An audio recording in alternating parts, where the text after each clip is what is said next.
السلام علیکم ورحمۃ اللہ وبرکاتہ۔ میں حکیم میاں محمد افضل فاضل طب والجراحت آپ سے مخاطب ہوں۔ آپ دیکھ رہے ہیں گوندل نیوز ٹی وی۔ میں آپ بھائیوں کی خدمت میں حاضر ہوا ہوں۔ آج جس پہ ہم بات کریں گے وہ ہے اسٹمک، معدے کے بہت زیادہ پرابلمز آج کل چل رہے ہیں۔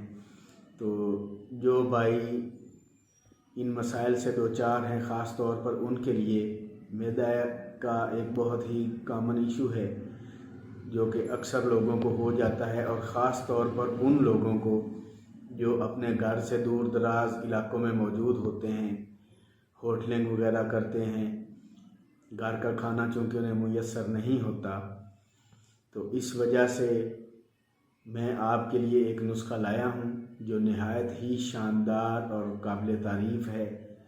جن بھائیوں کو گیس ہوتا ہے، کھٹی ڈکاریں آتی ہیں، قبض کا مسئلہ رہتا ہے، ان بھائیوں کے لیے خاص طور پر، تو آئیے چلتے ہیں نسخے کی طرف۔ نسخہ جو ہمارا ہے وہ بہت ہی سمپل ہے، آپ کو اپنے کچن سے ہی کچھ چیزیں مل جائیں گی۔ بس دو ہی چیزیں ہیں ہمارے پاس۔ ایک ہے اجوائن، وہ آپ نے 100 گرام لینی ہے۔ دوسری فلفل سیاہ یعنی کالی مرچ، وہ آپ نے 1 چمچ لے لینی ہے کھانے والی۔ ان دونوں چیزوں کو آپ نے باریک پاؤڈر بنا لینا ہے گرائنڈر میں۔ جب یہ تیار ہو جائے تو بس آپ کی دوائی تیار ہے۔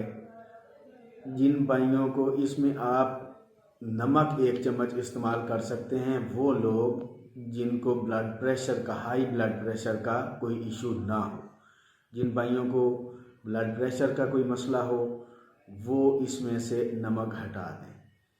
تو یہ تیار ہو گیا۔ کھانے کے بعد آپ نے اسے استعمال کرنا ہے۔ تقریباً کھانا کھانے کے 1 گھنٹہ بعد آپ نے یہ استعمال کرنا ہے۔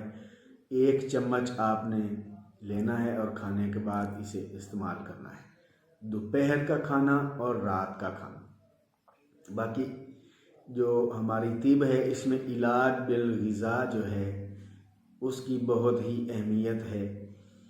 آپ نے اپنا جو کھانے پینے کا ہے سٹائل وہ چینج کرنا ہے تھوڑا سا۔ اس میں آپ ناشتے میں اگر بیکری آئٹمز استعمال کر رہے ہیں، کوئی سی بھی ہوں، بسکٹ ہوں، کیک وغیرہ ہوں، وہ سب آپ نے چھوڑنے ہیں۔ آپ نے ایک سادہ چپاتی کھانی ہے۔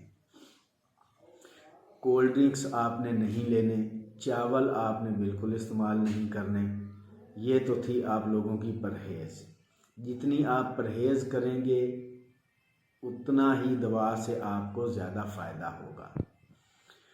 تو جیسا کہ میں نے بتایا، جو بھائی بلڈ پریشر کے مریض ہیں وہ نمک استعمال نہیں کریں گے، پھر اس میں بلڈ پریشر کا کوئی ایشو نہیں ہے انشاءاللہ۔ تو آپ یہ استعمال کریں۔ میں امید کرتا ہوں کہ بہت جلدی آپ کو بہترین اس کے رزلٹ ملیں گے۔ تو میں آپ کی خدمت میں گاہے بگاہے حاضر ہوتا رہوں گا۔ جو بھائی کسی مسئلے میں پھنسے ہوں وہ مجھ سے پوچھ سکتے ہیں۔ میں انشاءاللہ کوشش کروں گا کہ آپ کے سوالوں کے جواب بھی دوں۔